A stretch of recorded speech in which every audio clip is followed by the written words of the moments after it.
Mi nombre es Alejandro Berry, trabajo en SRK Consulting de Argentina y en SBS Ingenieros de Perú. Nos dedicamos hace algunos años al diseño sísmico de presas, de relaves, de enrocado. Y la presentación de hoy, el nombre de conferencia magistral le queda grande. La presentación de hoy trata un poco sobre el resumen de la experiencia nuestra en los últimos 15 años en el análisis sísmico y en el diseño sísmico de presas, particularmente de presas de enrocado. Lo primero que hay que hacer es distinguir un poco las consideraciones que se hacen a las presas de enrocado en relación a las presas de reservorio. Las presas de enrocado para reservorios se suelen diseñar para un cierto periodo de vida útil. Se consideran básicamente para el dueño del proyecto una inversión y su construcción, su operación y su mantenimiento suelen recibir elevados estándares de calidad y de control por parte de los dueños de la operación.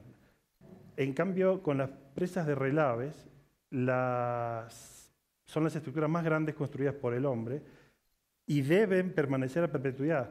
Esencialmente se diseñan no solamente para su fase de construcción y su fase de operación, sino que deben ser diseñadas para las etapas de cierre.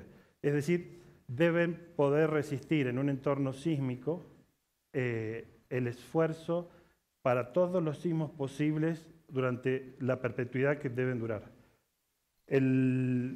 Lo que la filmina agrega, que es un trabajo de Chambers y Heigman, es que en general son subestimadas algunas consideraciones de diseño sísmico en las presas de relave porque requieren mantenimiento, requieren supervisión y en general lo requieren mucho después de que el proyecto de minería, el proceso, ha cerrado y el cash flow y el beneficio han terminado.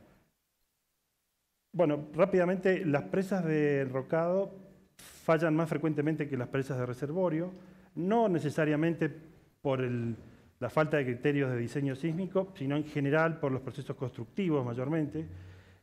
La diferencia también con las presas de reservorio es que luego de la parte operativa y la parte de cierre, las presas siguen conteniendo materiales potencialmente dañinos para el medio ambiente. A diferencia de las presas de enrocado, cuando yo tengo un problema de falla estructural en una presa de reservorio, puedo drenarla rápidamente y aliviar la posibilidad de colapso. En cambio, con las presas de relave no tengo esa posibilidad. Esa es otra de las diferencias. Y lo último es que no hay en las normas internacionales un criterio establecido sobre cuáles deben ser los periodos de retorno de diseño. Como deben durar toda la vida, la idea de un sismo máximo de diseño, máximo creíble, incluso como sismo operativo, se maneja como hipótesis de diseño. En resumen, para las presas de relave no existen claras directivas de las normas que me digan con qué periodos de retorno deben diseñarse. O en todo caso, si las hay, no hay una unicidad de criterios. Hay grandes diferencias entre el ICOL, el ANCOL, el USCOL, en los criterios de Alaska, de Canadá, etc. Básicamente el problema que vamos a ver aquí es el problema del diseño sísmico de una presa de materiales sueltos. En este problema mi objetivo principal es estimar los asentamientos permanentes que van a haber en el coronamiento luego de un evento sísmico extremo.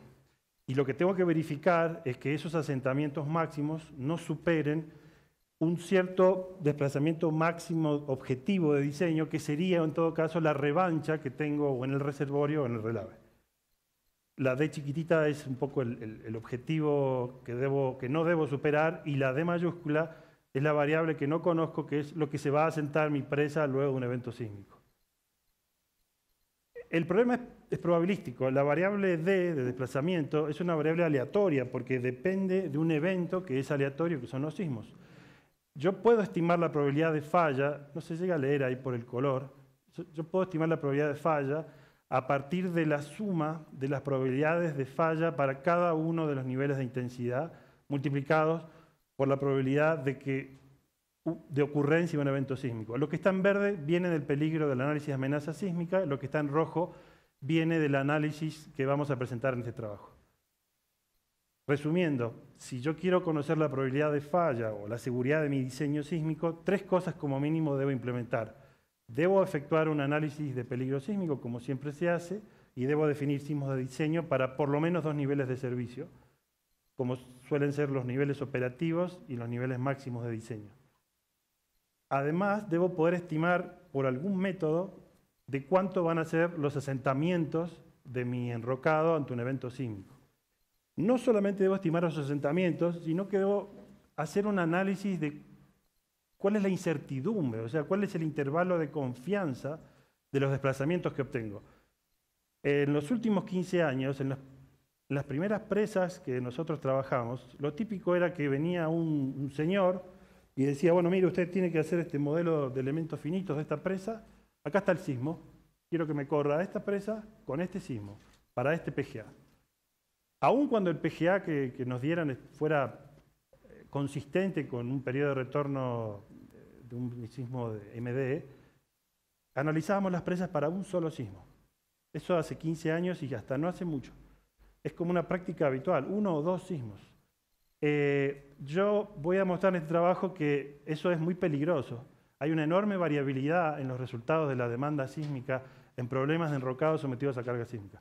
Por último, tengo que estimar la probabilidad de falla con las ecuaciones que mostré anteriormente para un valor de asterisco y un nivel de servicio de MD.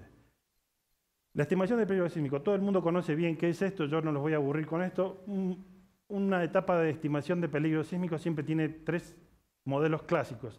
Un modelo de zonificación, donde yo caracterizo todas las fuentes, la geometría y la distribución de probabilidades en el espacio. Es decir, este modelo me permite incorporar la variabilidad espacial de la ocurrencia de un evento sísmico. Un sismo puede ocurrir en cualquier lugar. Estos modelos me dan una función de distribución que predice dónde. El siguiente modelo es el modelo de recurrencia. Los modelos de recurrencia me permiten predecir el cuándo. Un evento sísmico tiene una determinada cantidad de producción de eventos por año, una tasa de ocurrencia anual. Esa tasa de ocurrencia anual se define para un evento, por ejemplo, mayor a magnitud 4, que quiere decir, defino eventos para el cual tiene interés para la ingeniería, los efectos sobre las estructuras. Así que un modelo de recurrencia cuantifica en una región dada la cantidad de sismos que se producen de determinada magnitud. Por último, está el modelo de atenuación. El modelo de atenuación me permite, para un par de valores, magnitud, distancia, estimar cuál va a ser la intensidad sísmica en el sitio de proyecto o sobre mi presa. Los modelos de atenuación, los GMP del inglés, Ground Motion Prediction Equations, son esencialmente modelos probabilísticos. No se lee porque es muy clarito, pero básicamente hay un valor medio y hay un desvío, y lo que terminan definiendo es una función de densidad de probabilidad de ocurrencia. Y estos modelos, como son determinados por métodos empíricos, probabilísticos, estadísticos, tienen un término de error que está ahí en el denominador. Ese término de error es muy grande en algunos casos. Por ejemplo, para 9 o 10 modelos de atenuación que se usan mucho en todo el mundo, la primera columna muestra el nombre del modelo de atenuación, la segunda pone el término del error logarítmico, y las columnas 3 y 4 muestran qué quiere decir eso en términos de PGA. Por ejemplo, el modelo de SADIC del año 97, que tiene un término de error de 1.52, significa que el PGA que predice puede ser más 78% o menos 17%. El modelo de Young, que es muy popular en Chile, en Perú e incluso en Argentina, porque su base de registros incluye sismos peruanos y chilenos, también tiene un desvío de una covariancia del 76%. O sea, algo que dice que un PGA vale 0,6G puede llegar a valer 0,9G tranquilamente. 0,9G o 0,49G. O sea, la enorme variabilidad de los modelos, del término de error de los modelos de atenuación, tiene impacto directo en el análisis de la amenaza. No se lee nada, yo lo voy a leer acá.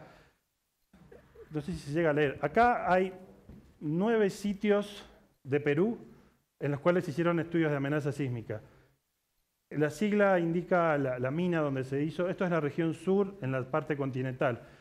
Para la misma región y incluso para el mismo sitio de la mina, han habido aceleraciones que se han definido para 2500 años, valores de PGA que van de 0,34 G a 0,7 G. Es imposible diseñar así. O sea, yo necesito saber con qué nivel de... Para, por ejemplo, la región sur, en la parte costera, haciendo todas las cuentas como me han enseñado, pero eligiendo unos u otros modelos de atenuación, puedo obtener aceleraciones que vayan de 0,58 a 0,74. En la región central, de 0,51 a 0,8. ¿Cuál es el verdadero valor de la aceleración? ¿Es 0,38 o 0,70? ¿0,51 o 0,80? No lo sé. Esa es parte de la incertidumbre epistémica. Las herramientas que yo tengo para definir la aceleración de un lugar tienen fallas y tienen errores que los tengo que considerar en mi diseño. Rápidamente, todo el mundo conoce muy bien los modelos numéricos de elementos finitos que se usan para estimar asentamientos, empresas. Yo les voy a repasarlo. La demanda sísmica, en términos de los asentamientos permanentes del coronamiento de una presa, necesitan modelos numéricos, métodos numéricos. Los métodos numéricos son técnicas que permiten resolver problemas complejos, como los que tenemos, como geometrías complejas. Las presas tienen capas, tienen bermas, tienen filtros, incide la forma del valle. Materiales complejos, los materiales que forman parte de los enrocados tienen fluencia lenta, tienen amortiguamiento que depende de la distorsión. Son estructuras, las presas, que tienen secuencias constructivas complejas, se recrecen, se compactan, se drenan.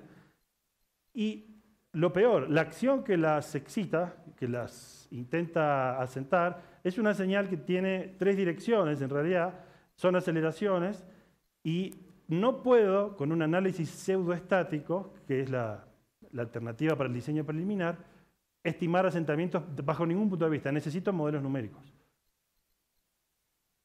Hace 15 años los modelos numéricos que usaban modelos constitutivos, por ejemplo, de Mohr-Coulomb, donde había que inventar el amortiguamiento que iban a tener, porque yo no sabía qué amortiguamiento iba a tener. Y en inventar el amortiguamiento me podía dar 0 desplazamiento o 16 metros de desplazamiento, un enrocado de 200, 150 metros. Hoy no pasa eso. Nosotros hoy tenemos modelos constitutivos avanzados y tenemos herramientas computacionales que me permiten zonificar materiales en función de las características de los diferentes enrocados que voy empleando durante la construcción. Necesito, en los modelos constitutivos actuales, poder definir la rigidez dependiente de la presión y de la densidad para cada material que forma la presa. En ese gráfico se ve que, a pesar de ser los mismos materiales, tienen diferentes módulos de corte porque tienen diferentes presiones octaédricas. Necesito poder definir también ángulos de fricción interna que dependan de la presión y de la densidad para cada material que define la presa. El ejemplo de abajo muestra que, aún con los mismos materiales, el ángulo de fricción interna varía entre 48 y 39 grados, porque depende de densidad y presiones octaédricas. Y lo más importante, los modelos constitutivos tienen que poder disipar energía solos. Yo no debería introducir amortiguamiento por la ventana inventando una disipación que no existe. Los modelos constitutivos actuales permiten, en un ciclo cerrado de distorsiones, disipar una determinada cantidad de energía que representa medianamente el amortiguamiento histerético. Hay algunos aspectos numéricos que voy a pasar rápido. Analizar un registro sísmico que tiene 200 aceleraciones por segundo en un modelo computacional clásico implicaría hacer 200 análisis de elementos finitos por segundo en un sismo que puede durar hasta 120 segundos. Tardaría una semana en ese cálculo. Entonces, ¿qué se hace? Se trata de submuestrear el registro sísmico y analizarlo cada más intervalos de tiempo. Pero hay que tener cuidado de que los intervalos de tiempo que elijo no provoquen un alias de la señal y yo lo que esté viendo en realidad en el modelo es una señal completamente diferente. Otro de los clásicos problemas numéricos es que los tamaños de los elementos tienen que ser adecuados para que una onda completa se desarrolle adentro del elemento. Eso significa que no tiene que cambiar el contenido de frecuencias debido al tamaño del elemento. Hay por eso reglas para definir los tamaños de elementos en las zonas de más o menos excitación sísmica. Los bordes deben ser capaces de absorber la energía y la señal sísmica no debe rebotar en esos bordes. Básicamente los bordes son una imposición geométrica de mi modelo, no es algo real, no existen, con lo cual la señal sísmica que llega a un borde tiene que poder irse y disiparse y no volver al cuerpo de la presa y generar una amplificación que no existe. Y por último, los sismólogos en general me dan el registro sísmico a nivel de suelo duro, pero las fundaciones de mi presa, que es a donde yo defino el input de la señal sísmica, suelen estar a 60, 80 metros de profundidad, con lo cual es en ese punto donde yo debo definir el registro sísmico y para eso debo convolucionarlos de manera tal de que el registro sísmico, cuando vuelva a subir por los 80 metros, tenga la misma amplitud que hubiese tenido si hubiese estado en superficie. Resumiendo, para determinar la demanda sísmica necesito modelos de elementos finitos. Lo primero que hicimos para poner en evidencia la incertidumbre y la variabilidad es hacer un modelo de elementos finitos en Plaxis de 2D que representa una presa de enrocado para relaves de 156 metros de altura, 500 metros de longitud, taludes 1 en 5 y 1 en 7, y con ese modelo de Plaxis analizamos 18 sismos, 18 registros que fueron seleccionados con un procedimiento especial que después voy a explicar sobre una base de 1.200 registros escalados. Todos esos sismos, los 1.200 y los 18, fueron escalados al nivel máximo de servicio de 0,7G y todos se escalaron, todos los elegidos para el Plaxis fueron con una intensidad de áreas constante. Bueno, el modelo que hicimos incorpora las cosas que dije antes sobre la zonificación de materiales, la imposición de una rigidez dependiente de la profundidad y el ángulo de fricción, y ecuaciones constitutivas capaces de disipar energía. Y este modelo simple, no es simple, pero es simple comparado con los modelos 3D, usó una malla de 50.000 nodos y un tamaño promedio de elemento de 7 metros. Cada sismo tardó entre 4 y 12 horas de cálculo para determinar asentamientos en el coronamiento. No se ven en los colores, ahí están los 18 sismos. Estos son los mapas de desplazamientos, de asentamientos verticales, donde se ve la concentración de asentamientos en la zona del coronamiento y se ve perfectamente cómo se forman las cuñas de falla que controlan el asentamiento de estas presas. Las cuñas de falla, como ustedes bien saben, en las presas de enrocado son bien superficiales y esencialmente no dependen del ángulo del talud. Voy a resumir, no se lee en ese gráfico, los valores obtenidos por el modelo. Se analizaron 18 sismos escalados a un periodo de retorno de 2.500 años, que implica que son 0.7 G. El modelo de Plaxis reportó asentamientos permanentes comprendidos entre 3 y 17 metros. Un modelo de Plaxis. Todos los sismos tenían el mismo PGA, todos los sismos tenían la misma intensidad de áreas. Por eso cuando hace 15 años nos daban un registro y nos decían, analice por favor esta presa con este registro, la verdad es imposible saber qué registro era ese, si era el registro de los que estaba cerca de los de 3 metros o el que estaba cerca de los 17. Esta variabilidad, esta dispersión, implica que el valor medio es de 7,40 metros para esta presa de asentamientos y el coeficiente de variación de 54%. Si mi cliente si el dueño de la mina quisiera diseñar a su presa de relaves para asentamientos máximos que tengan un 16% de probabilidad de ser superados, es decir, el 84% de confianza, la debería diseñar para un desplazamiento permanente de 11,40 metros. Es decir, debería dejar 11,40 metros entre el tope de la presa y la revancha de mis relaves.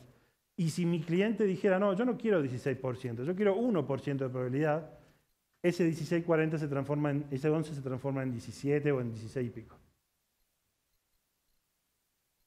No les dije, y esto es una pregunta que surge, ¿cómo elegí esos 20 registros? Porque alguien me puede decir, ¿y estos 20 registros que elegiste, estás seguro que son los que más asentamientos van a dar?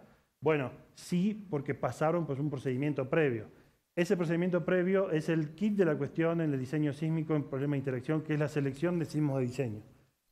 En los problemas de interacción, la demanda depende del contenido de frecuencias y de la duración. No depende del PGA y no depende de ningún parámetro que yo pueda ver en una lista y decir, ah, este tipo es el candidato.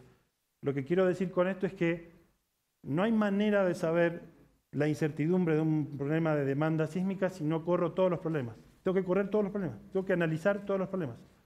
Eso es lo que se hace con estructuras críticas, centrales nucleares y presas cuya falla puede afectar bienes y vidas en un grado muy grande.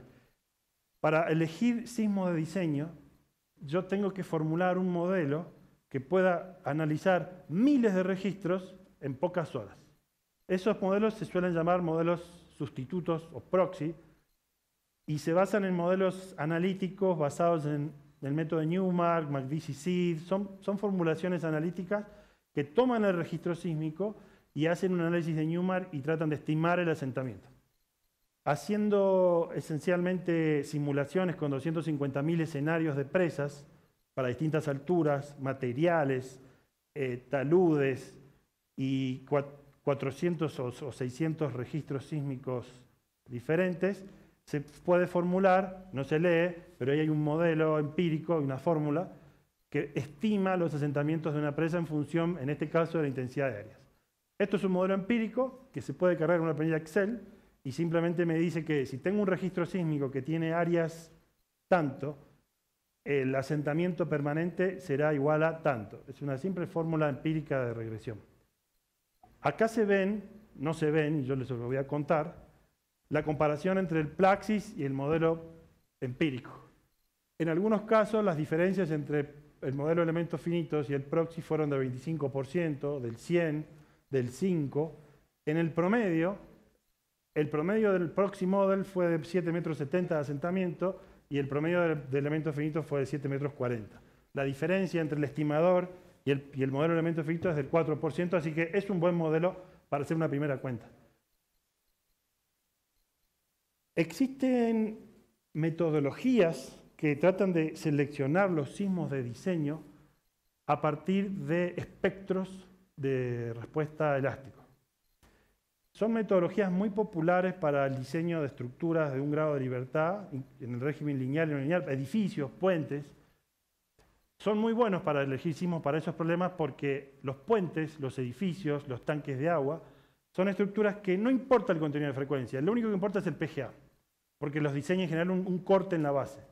Cuando un problema está controlado por el PGA, no me interesa la duración del registro ni el contenido de frecuencias, me interesa el espectro.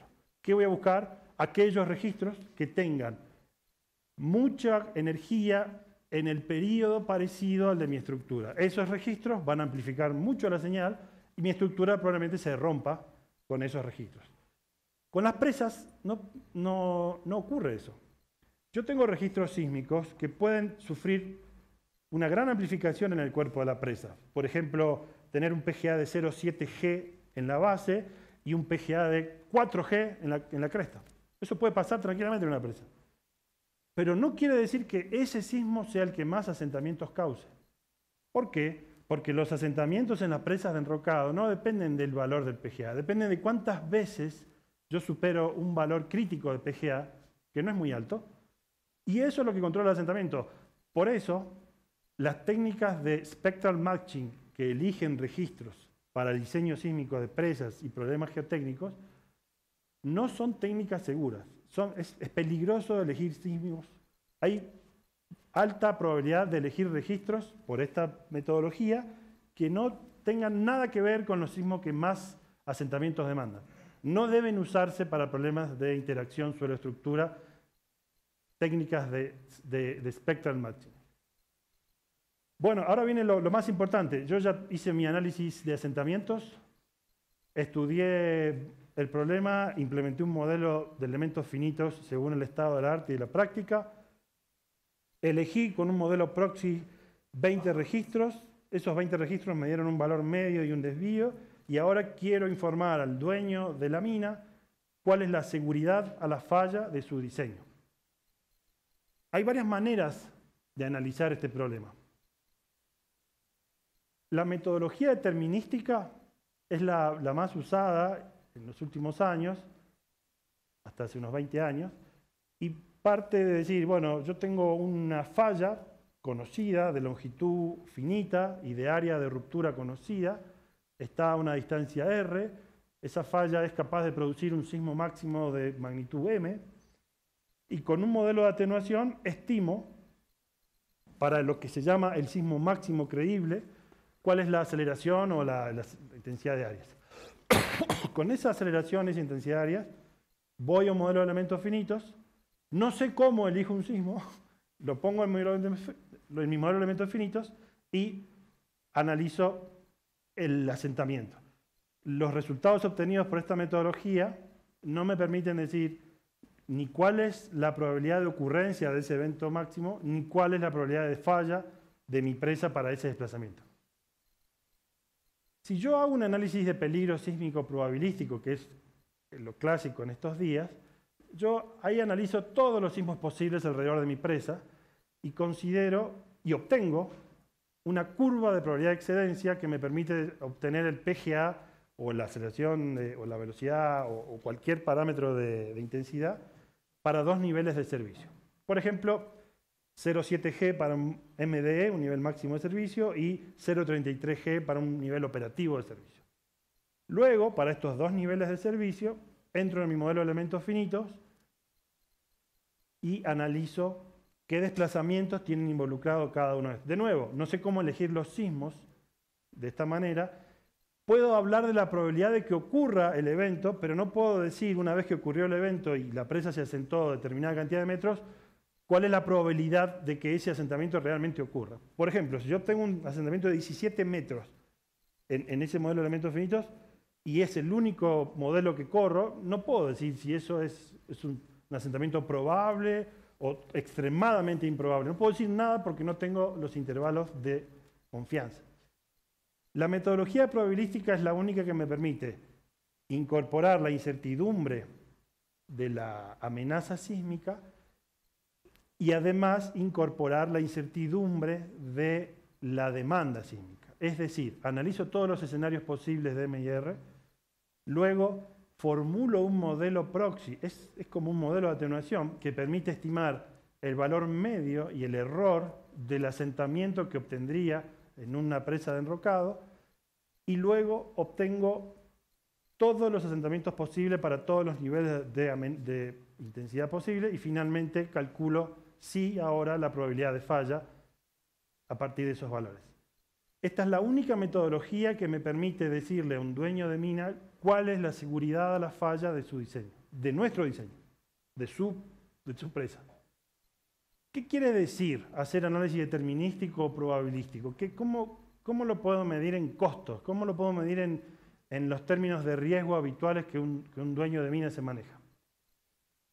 Si yo hiciera un análisis determinístico, viene un señor y me dice, bueno, mire, yo acá determiné de que para su presa, para 2500 años usted tiene 0,7G y para, creo que 100 años, no leo ahí el periodo de retorno de... Sí, 100 años, usted tiene 0,33G. Me da dos niveles de servicio y yo corro un modelo de Plaxis o de lo que sea para cada uno de esos modelos y obtengo un asentamiento. Es más, o corro mi modelo proxy, mi estimador, pero no uso los desvíos. Simplemente corro con valores medios. Agarro mi modelo empírico que estima asentamientos y analizo los valores medios. Me daría que esa presa se asienta a 88 centímetros para el sismo máximo diseño. Si ahora yo decidiera incorporar la incertidumbre que hay en la estimación de asentamientos, para los mismos niveles de servicio, mi presa se asentaría 3,80 metros para 0,7G.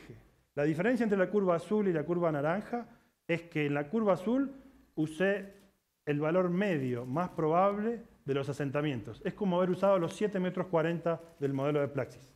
La curva naranja está usando los 7,40 metros más el desvío. Es mucho la diferencia entre 3,80 metros y 80 centímetros. Y peor, si yo ahora decido analizar el peligro sísmico con distintos modelos de atenuación para ver cómo impacta eso en la aceleración, es decir, si incorporo la incertidumbre epistémica que hay entre que elijo el modelo de Young, de Zadig, o combino Zadig con Young, esa elección que es personal involucra una incertidumbre. El error que implica está en la curva verde. Si yo meto en este análisis la incertidumbre epistémica del modelo de atenuación, el asentamiento más probable de mi presa para 2.500 años es de 7,26 metros. Empecé con 80 centímetros y terminé con 7,20 metros. Esto es grave. O sea, es grave que yo no le pueda decir a un dueño de presa, mire, hemos diseñado una presa de enrocado, hemos usado los modelos más caros que hay computacionales, los más sofisticados, hemos obtenido un asentamiento, no sé, de 2,20 metros y no sé decirle si ese asentamiento va a pasar mañana o tiene 1 en 1.000.000 de posibilidades de ocurrir. Si yo hago eso, no estoy haciendo bien mi trabajo. La importancia de incorporar la incertidumbre tiene impacto directo en los asentamientos de la presa. Fíjense, acá está el resumen. Si yo me quedo con el análisis determinístico del 0,7G y estimo con los valores medios del proxy o con un modelo de Plaxis cualquiera, obtengo 88 centímetros. Si incorporo la variabilidad, obtengo 3,83 metros, la variabilidad de los asentamientos. Y si además incorporo la incertidumbre epistémica en la variabilidad que hay entre la elección de uno u otro modelos de atenuación, me voy a 7,26 metros, 8 veces más que el valor inicial.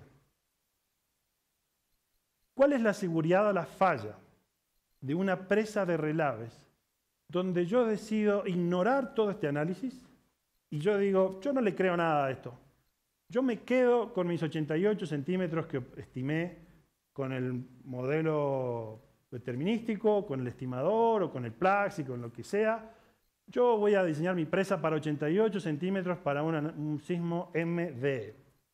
¿Qué estoy haciendo yo con eso? ¿Cómo empezó mi análisis? Mi análisis empezó diciendo, bueno, yo voy a diseñar mi presa de relaves para que dure la eternidad. Como no puedo definir la eternidad, voy a elegir un periodo de retorno de 2.500 años, que es lo más parecido a la eternidad que hay. Y con 2.500 años, yo obtengo 88 centímetros. Bueno, esa es la cuenta que me daría el análisis determinístico. En realidad, si incorporara la incertidumbre de los asentamientos y si incorporara la incertidumbre de la elección de los modelos de atenuación, el verdadero periodo de retorno, no sé si se llega a leer, sería de 50 años. Es decir, yo estoy caminando por acá, si yo impongo al dueño de mina, usted tiene que diseñar su presa para 0,88 metros, porque yo no le creo nada a estos análisis. Créame, la estamos diseñando para 2.200 años de periodo de retorno. Eso no es cierto. Estar en 88 centímetros e incorporar las variabilidades me lleva a un periodo de retorno que no se lee ahí, pero ahí dice 50 años. 50 años. Lo que se suponía que debería durar toda la vida está diseñado para que en 50 años por lo menos tenga un evento que le produzca la falla. O sea, elegir asentamientos máximos, así como decimos en Argentina, de guapo. De guapo significa no le creo a nadie, yo sé lo que sé y yo voy para adelante. Basados en metodologías determinísticas, implica que mi cliente, el dueño de mina, está pagando la pérdida de la seguridad a la falla de 2.500 años a 50 años. Esto, bueno, acá termina la presentación y lo que pretendía, disculpen si fue muy rápido y desprolijo, era mostrar que es posible hacer diseños seguros en presas de relave. Es posible estimar las probabilidades de falla, aún con con acciones sísmicas que son aleatorias. Es necesario que entre los diseñadores de presa, los operadores de mina, los diseñadores de ciclones, equipos de todas las instalaciones asociadas a una presa de relave que se ven afectadas cuando ocurre un evento sísmico, es necesario que esos grupos se junten y discutan cuáles son los niveles de diseño en términos de asentamientos y no de probabilidad de falla que deberíamos imponer. Es decir, volviendo acá, yo debería elegir y decirle a mi diseño, yo no sé lo que quiere el ICOL con los periodos de retorno, pero yo necesito que mi presa, para que se mantenga operativa, no se asiente más de 2 metros, porque si se asienta más de 2 metros, esa válvula o ese caño se rompe. Y si se rompen, tengo que parar el proceso para repararlos. Es decir, dejar de lado la idea de la seguridad de falla impuesta por el ICOL, que nos pide un periodo de retorno para el evento sísmico, y mirar el lado de la probabilidad de falla de la presa. Es decir, muy bien, yo quiero una presa segura que con 2.500 años yo no tenga problema. Bueno, señor, entonces le tiene que diseñar para 7,20 metros. Eso es lo que se llama diseño sísmico basado en la performance. Se emplea para un montón de otras disciplinas, pero no, por lo menos de manera generalizada, para el diseño sísmico de presas y mucho menos de relaves, por lo que dijimos al principio, donde la presa de relaves pasa a ser algo que yo eventualmente voy a abandonar y no tengo muchas ganas de gastar plata cuando no tengo más proyecto minero, no tengo más retorno. Así que, de alguna manera, lo que plantea esta presentación es que son necesarias algunas discusiones para definir números realistas de periodos de retorno para presas de relave, que no tienen nada que ver con las presas de reservorio, y niveles de asentamiento compatibles con las cosas que hay alrededor de una presa de relave. Bueno, aquí termino.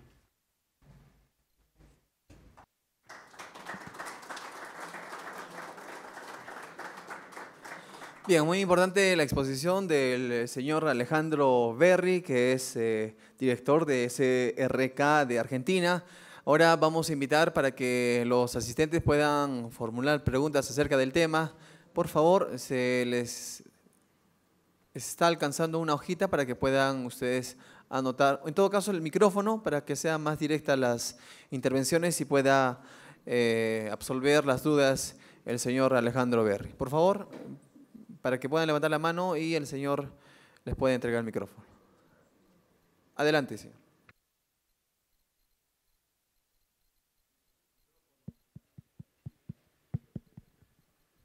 Sí, buenos días. Mi nombre es Hugo Duire. Yo quería saber qué sistemas de control se pueden implementar para monitorear la presa de relaves durante la etapa operativa y luego en el cierre. En términos de construcción de presas.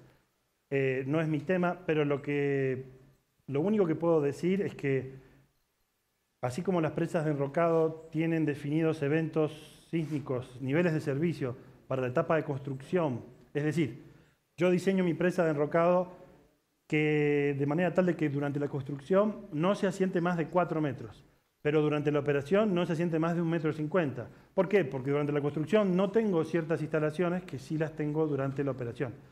Yo no puedo responder de cómo se monitorean ni los sensores, ni el tipo de sensores. Lo que sí, de alguna manera, planteo es que es necesario discutir y definir niveles de asentamiento que aceptaríamos en términos de que la ocurrencia de un evento sísmico a determinado nivel de servicio no me obligue a parar mi proceso, un sismo de servicio.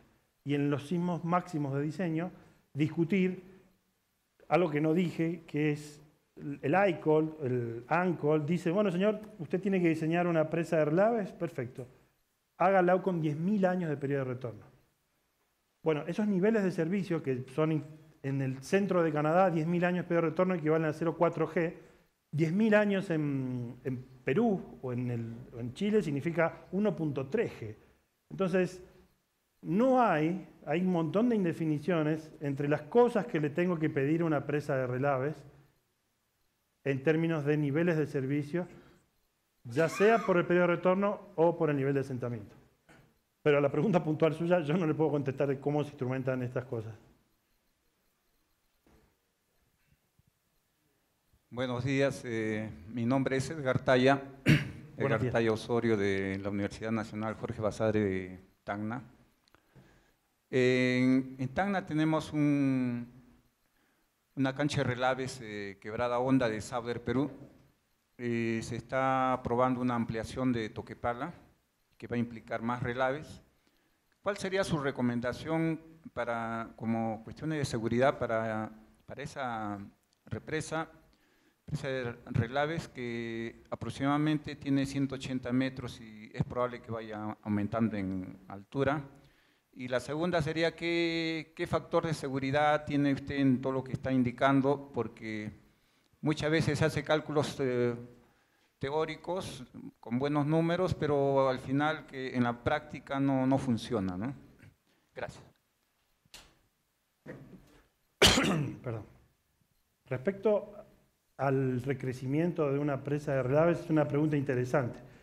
No es lo mismo pedirle una determinada probabilidad de falla o periodo de retorno a una obra que voy a construir que a una obra que sobrevivió a una serie de sismos y de eventos y yo voy a recrecer. Lo que trato de decir es que el hecho de que la presa de relaves esté ahí y hayan ocurrido una serie de eventos sísmicos de determinada magnitud que afectaron a la presa, me da mucha información a mí en términos probabilísticos.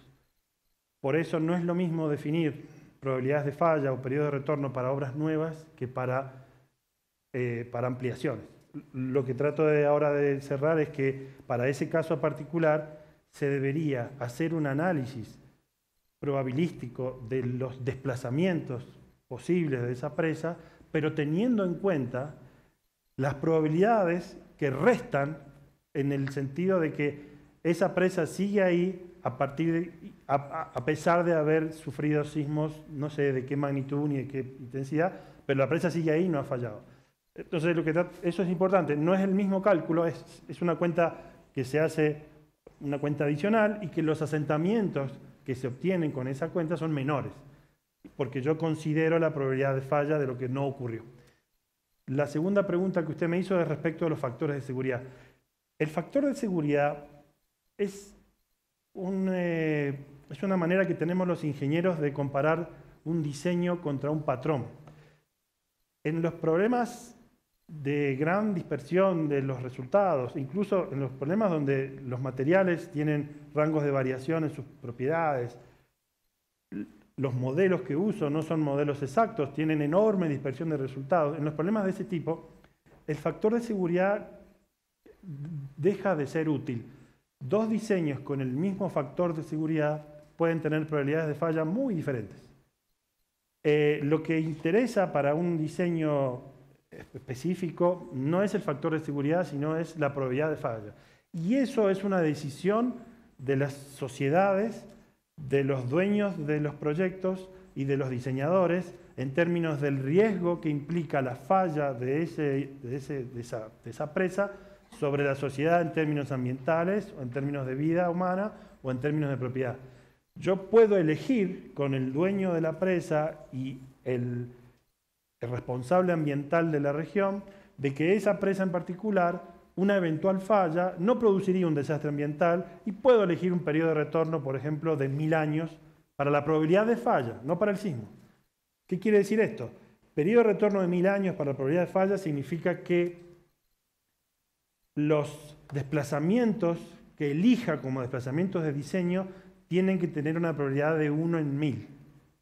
Eso es lo que estoy diciendo.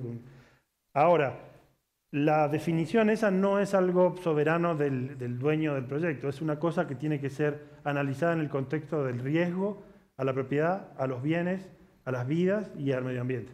Así que no le podría contestar en particular esa presa, pero yo no analizaría con menos de 2500 años nada en esos términos, simplemente porque 2500 años son aceleraciones que estamos viendo que son perfectamente manejables como revanches en un relave. Entonces, ir con menos de eso significaría jugar con una probabilidad de falla sin necesidad. No sé si eso le contesta.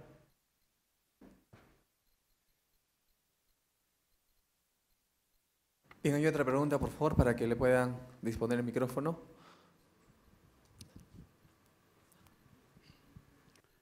Alejandro, buenos días.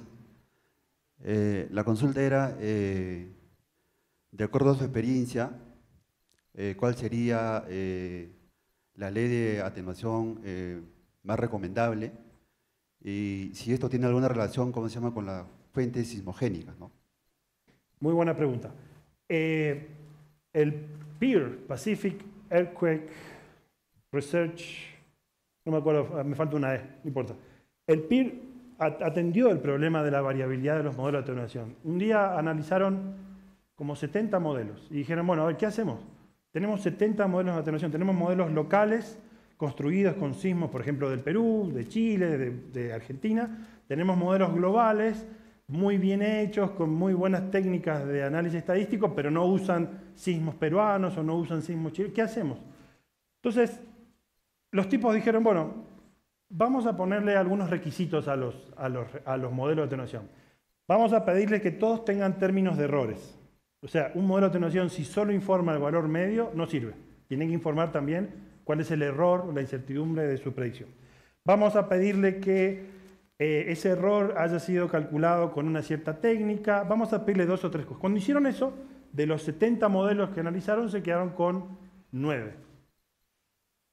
Son modelos hechos para California. Son modelos que se llaman NGA, New Generation Attenuation Models. Son modelos pensados para reducir la incertidumbre de su predicción y esos modelos son un poquito difíciles de implementar, pero no imposible. Entonces, ¿qué dice el PIR? El PIR dice, bueno, si usted tiene una fuente de subducción, use estos 3 modelos y calíbrelos para el sitio donde va a trabajar. ¿Qué quiere decir eso? Grafique sus modelos y ponga los sismos que hay, por ejemplo, en el sur de Perú, y fíjese cómo caen esos 3 modelos respecto a sus sismos. Y ajuste con cierta técnica a sus modelos de atenuación para que pasen más cerca de los sismos del sur de Perú.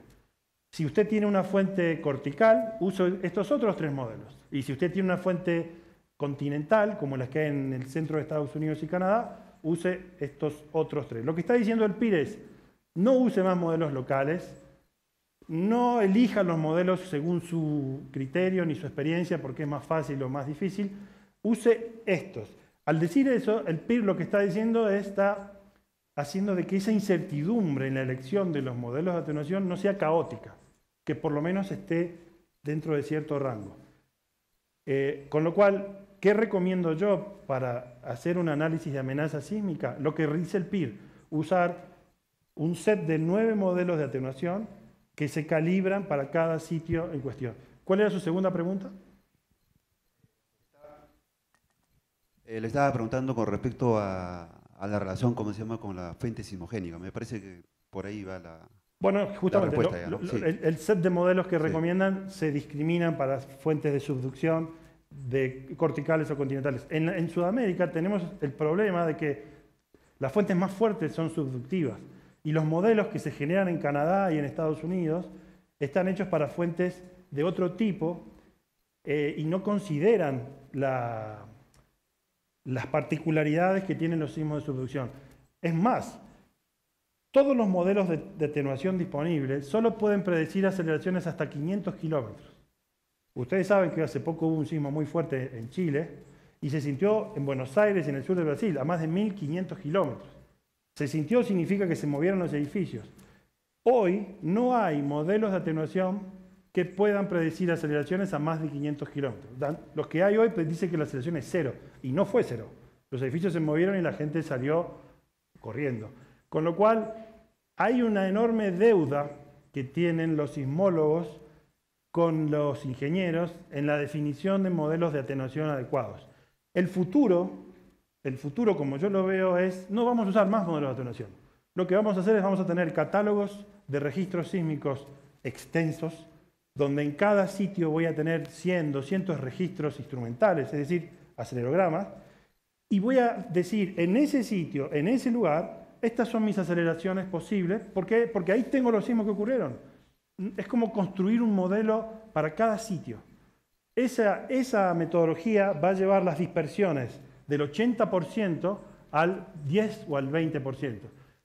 El problema de esas dispersiones es que alguien paga esas dispersiones. Hay un señor, que puede ser el Estado o que puede ser un dueño de mina, que paga con dinero la ignorancia de los ingenieros, la incertidumbre epistémica, es el término estadístico, por su falta de definición del modelo de atenuación. No sé si eso contesta la pregunta. Sí, gracias.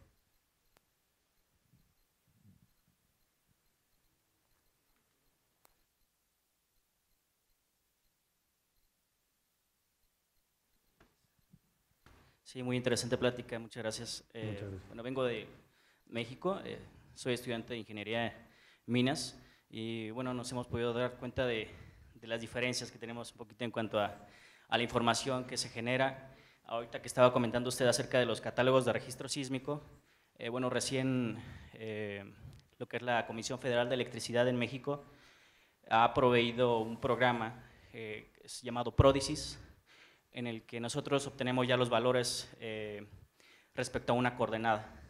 Entonces, ¿Un programa que hace qué? El programa nos da valores ¿De aceleraciones. Es decir, tomaron todos los valores. Anteriormente se manejaba por unas tablas y era un poquito ambiguo, pero ahora lo han mecanizado con un programa para específicamente dar una coordenada UTM y tener los valores de aceleración.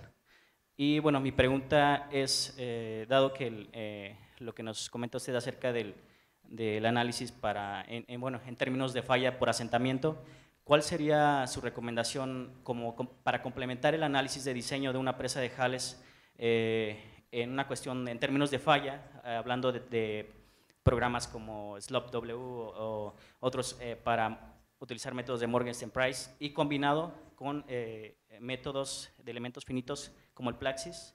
Si considera usted que sería un buen complemento, quizás tomando uno en base del otro. Yo no soy ingeniero geotécnico y no puedo dar precisiones sobre cómo analizo. Lo que sí sé yo es que los análisis pseudoestáticos son un screening que tengo yo, una primera vista del problema, y si eso anda bien, lo demás seguramente va a andar bien. Pero si un análisis pseudoestático tiene factores de seguridad relativamente cercanos a 1, seguramente voy a tener problemas por otro lado. Ahora, con un problema de una presa de enrocado sometida a un sismo, no hay problemas de estabilidad. O, en todo caso, hay problemas de inestabilidad en cada décima de segundo. ¿Y cómo se arregla? La presa se asienta. Cada décima de segundo que la presa se mueve, se asienta. Lo que trato de decir con esto es que los métodos pseudoestáticos no aplican para el diseño sísmico de presas de enrocado. No me permiten hacer ni siquiera una cuenta razonable de asentamiento. Hay algunos viejos modelos proxy predictores que me permiten decir en función de magnitud y distancia un asentamiento de presas. Son viejos modelos buenos que se pueden usar para diseño y para seleccionar sismos.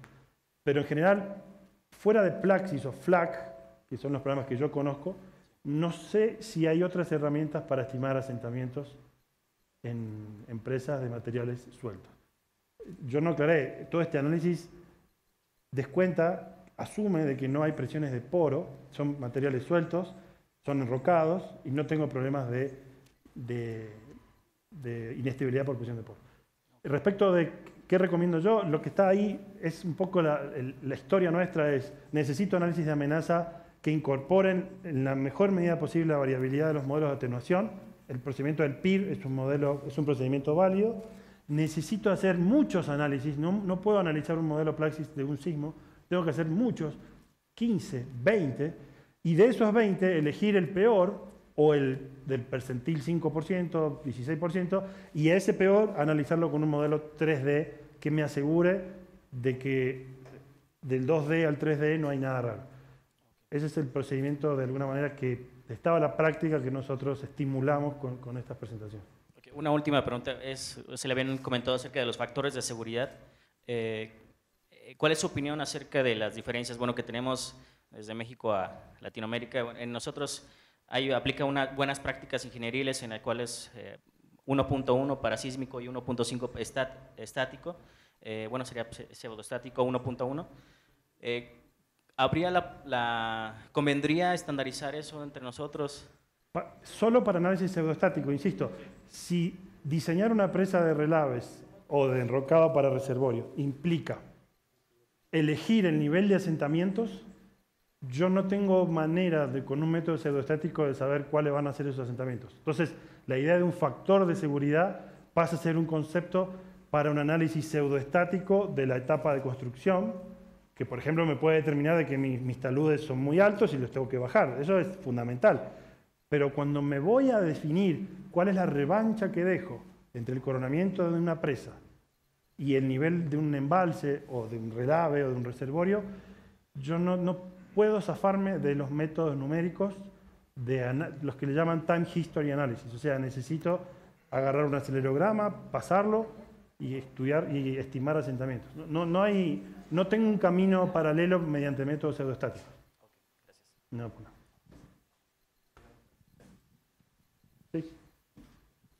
suelta el micrófono al señor. A ver, terminamos entonces con la pregunta del señor. Sí, por favor.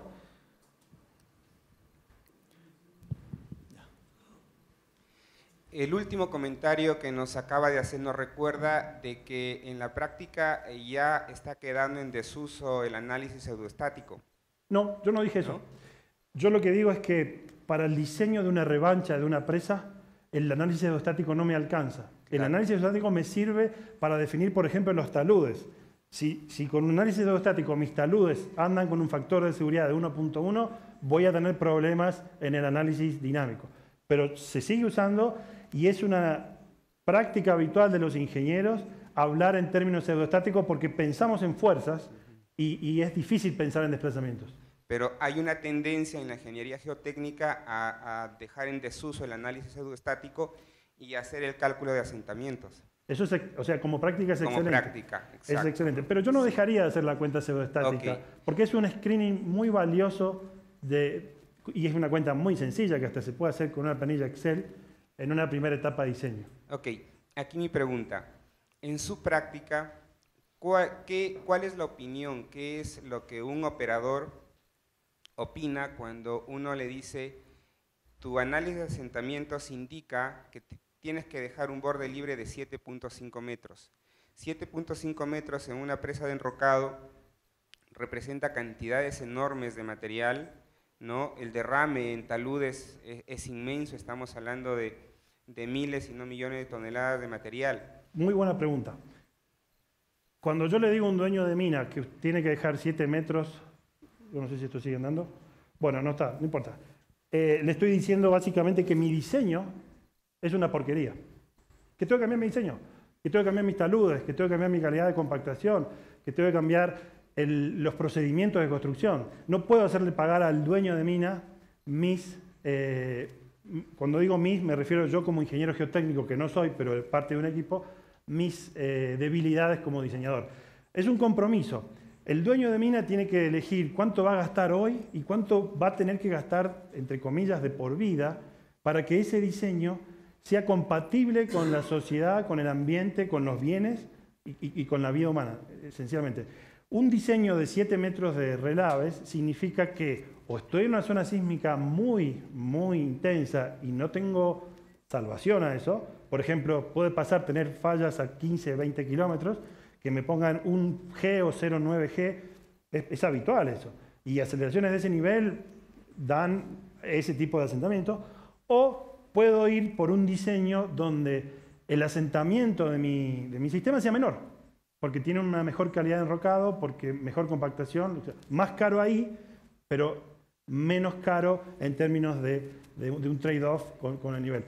Resumiendo, el hecho de que un diseño reporte, ahí está el gráfico, un nivel elevado de asentamiento, no quiere decir que alguien tenga que comprarlo.